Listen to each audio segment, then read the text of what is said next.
আমি আর আমার বন্ধুজন মিলে চলে যাচ্ছি তো একটুখানি মাঠের দিকে। তো মাঠে যেতে যেতে দেখো জেঠুদের এই ক্ষেতে কি সুন্দর সর্ষে হয়েছে।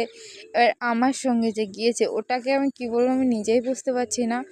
তো দেখো একবার এ গাছে একবার সে গাছের পাতা ছিঁড়ে ছিঁড়ে বেড়াচ্ছে। আসলে বাঙালির হাতে অস্ত্র বললে যা হয়।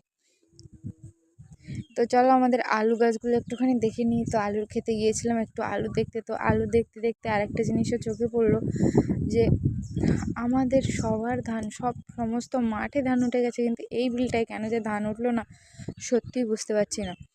তো যাই হোক, ওদের সময় মতো ওরা ঠিক তুলে নেবে, আমারও তো চিন্তা করে লাভ নেই। তো চলো রৌদ্রের মধ্যে আস্তে আস্তে চলে যাই মাঠের দিকে। যেতে যেতে দেখো কত সুন্দর দুটো ছাগল ছানা মা ছাগল বাচ্চাগুলোকে নিয়ে কেমন এক জায়গায় খাচ্ছে।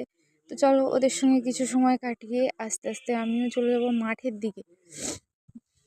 তো এগুলোকে দেখতে খুব ভাল লাগে। এবার আস্তে আস্তে চলে যাচ্ছি মাঠের দিকে।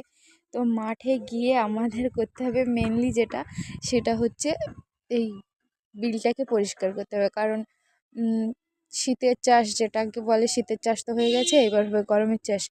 তো এখানে প্রচুর জল থাকার কারণে একটুখানি বড় বড় করে এই ধানগুলো কেটে নেওয়া হয়েছে জলের কারণে। এবার এইগুলোকে কেটে কাঁচি দিয়ে কেটে সব পরিষ্কার করতে হবে, তারপরে আবার গরমের ধানের চাষ করা হবে এই জমিতে।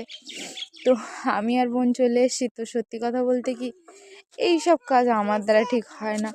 এবার একটুখানি করেই কষ্ট হয়ে গেল। তো ঠিক আছে চলো টাটা বন্ধুরা, নেক্সট ভিডিওতে কমেন্ট করবেন, জানাবেন।